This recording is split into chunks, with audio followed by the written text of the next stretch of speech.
सागरिका घोष तो यह भी कह रही हैं कि बिहार से हिंदू लड़कों को मुस्लिम पहनावे में लाया गया। बिहार से हिंदू लड़कों को मुस्लिम पहनावे में लाया गया। बिहार, झारखंड, उत्तर प्रदेशेर लुक ढुकिए ঠান্ডা করে দেব বিতর্কে বিজেপি নেতা অর্জুন সিং। যেদিন বিহার আর ইউপি থেকে, বিহার আর ঝাড়খণ্ড থেকে হিন্দুদেরকে নিয়ে ওখানে আমরা ঢুকবো, একদিনে খালি করে দেব মুর্শিদাবাদ মালদাকে, একদিনে খালি করে দেব। सागरिका घोष ने आरोप लगाया है कि यह सब सुनियोजित तरीके से करवाया गया। बाहर से लोग लाए गए, स्थानीय स्तर पर हिंदू और मुस्लिम मिलकर मंदिर की रक्षा कर रहे थे। केंद्रीय मंत्री और तृणमूल के सांसद हिंसक भाषा का इस्तेमाल कर रहे हैं। इससे सड़क पर दंगाइयों का मनोबल बढ़ेगा और हिंसा की घटना के बाद जिस तरह के उपद्रव हो रहे हैं, क्या उनमें भी बाहरी लोग हैं जिसका वीडियो हम बार बार देख रहे हैं? क्या पुलिस को पहले से पता नहीं चला कि बाहर से लोग लाए जा रहे हैं? या पश्चिम बंगाल की पुलिस इस आरोप को अभी तक साबित कर पाई है? यह तो पुलिस की एक और स्तर पर नाकामी है कि दूसरे राज्यों से लोगों को लाकर दंगा प्लान कराया जा रहा है और पता तक नहीं। केंद्र सरकार के मंत्री कहते हैं सड़क पर दौड़ा दौड़ा कर लोगों को पीटेंगे, बिहार और झारखंड से लाकर मुर्शिदाबाद को साफ कर देंगे। बिहार, झारखंड, उत्तर प्रदेशेर लुक ढुकिए ঠান্ডা করে দেব বিতর্কে বিজেপি নেতা অর্জুন সিং।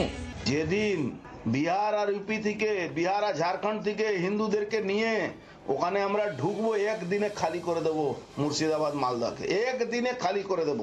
यह बयान बीजेपी के पूर्व सांसद अर्जुन सिंह ने दिया है कि एक दिन में खाली कर देंगे। লাস্ট ওয়ার্নিং দিচ্ছি, এরপরে কিন্তু আমরা রাস্তায় গাড়ি ধরে ধরে মারবো, এরপরে কিন্তু আমরা রাস্তায় গাড়ি ধরে ধরে মারবো। सागरिका घोष ने बीजेपी नेताओं के इन बयानों को लेकर ट्वीट किया है और गृहमंत्री अमित शाह को टैग किया है। डॉक्टर सुकांत से भी पूछा है कि आपने संविधान की शपथ ली है, मंत्री हैं आप, क्या एक मुख्यमंत्री के खिलाफ आप ऐसी भाषा का इस्तेमाल करेंगे? केंद्रीय मंत्री और तृणमूल के सांसद हिंसक भाषा का इस्तेमाल कर रहे हैं। इससे सड़क पर दंगाइयों का मनोबल बढ़ेगा। यह शुभेंदु अधिकारी हैं, बंगाल में बीजेपी के विधायक दल के नेता। इनके बयानों को निकालकर आप देखिए। इसी 12 मार्च को इनका बयान है कि हम बंगाल में जीत कर आएंगे तो मुसलमान विधायकों को विधानसभा से उठाकर फेंक देंगे। क्या इसे लेकर किसी ने मुझे ट्रोल किया कि यह क्या हो रहा है, इस पर रवीश कुमार चुप क्यों हैं, वीडियो क्यों नहीं बना रहे हैं? क्या यह बयान दंगाई मानसिकता से प्रेरित नहीं है? उनके इस बयान को लेकर बंगाल विधानसभा में उनके खिलाफ प्रस्ताव भी पारित हुआ है। 2024 के लोकसभा चुनाव के बाद शुभेंदु अधिकारी ने कहा कि बंद करो सबका साथ सबका विकास और उसकी जगह नारा हो जो हमारे साथ हम उनके साथ। यह भी बोल चुके हैं कि जिस तरह से बांग्लादेश में हिंदुओं और आदिवासियों पर हमले हुए हैं उसी तरह से बंगाल में होंगे और टीएमसी इसे दूसरा बांग्लादेश बनाना चाहती है। बीजेपी में अब माइनॉरिटी मोर्चा की कोई जरूरत नहीं, यह शुभेंदु अधिकारी का बयान है।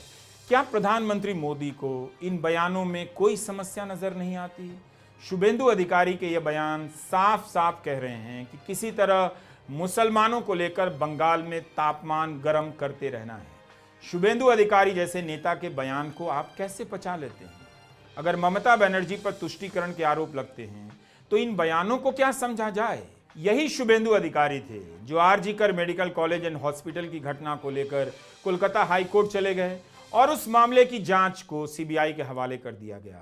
जो व्यक्ति इतना सांप्रदायिक बयान देता है उसे अदालत के सामने जाने से कोई भय नहीं। ऐसे नेताओं की निर्भीकता का सच किस राजनीति के सहारे है आप जानते हैं।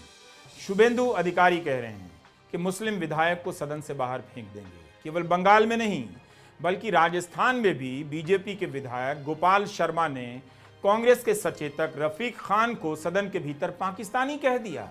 तो आप देखिए किस तरह से जाल फैलाया जा रहा है। इस अधिकारी ने पीटीआई भाषा को बताया है कि इन अशांत क्षेत्रों में और उसके आसपास की स्थिति शांतिपूर्ण और नियंत्रण में है। मुर्शिदाबाद जिले में कहीं से भी अप्रिय घटना की नई खबर नहीं।